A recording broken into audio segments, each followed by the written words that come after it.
Stiklo poliravimas. Dažnai irgi sutinkamas klausimas, ar poliruojasi stiklas. Poliruojasi tikrai jisai, tačiau yra tam tikrų niuansų. Šiuo atveju pas mane stiklas, jisai yra visas akmenukų išlestas. Tai akmenukai, įdaužos, tokie dalykai nebesusitvarko, tiek neišpoliruosi jo. Plius apskritai po poliravimo, jeigu tik poliruoji paviršių, tai žinoma, ten labai daug tos sluoksnio nenuimsi, bet jeigu reikia atlikti šlifavimą, nepamirškit tai, jog stiklas suplonėja, jis nebebus toks atsparus tiek akmenukams, tiek kažkokiem mechaniniam pažeidimam ar dar kažkam. Galiausiai jisai truks daug greičiau, jeigu bus, tarkim, išpoliruotas labai stipriai, plius iššlifuotas paviršius, nes tu nuimsi stiklo dalį.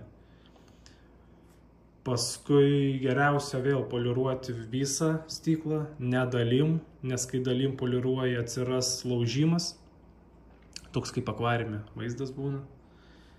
Šiuo atveju parodysiu, kaip atrodo poliruota vieta, kaip ne. Žiūrim į šviesos spindulį, matosi spindulys ir aplinkui eina laužimas. Tai ta vieta yra nepoliruota. Einam šoniau, jau poliruota, nes spinduliukas gražus. Čia yra poliruota, čia vat vėl nepoliruota, o čia yra nupoliruotas paviršius.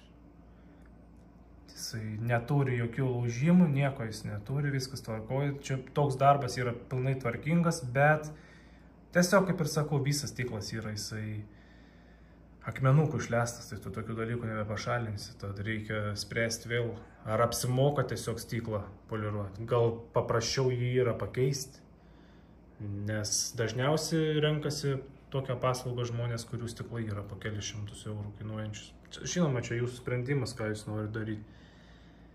Bet reikia įvertinti tai, kad tai nėra pigus darbas, todėl kad šis darbas beje yra ypač rizikingas, nes per kaitinus stiklą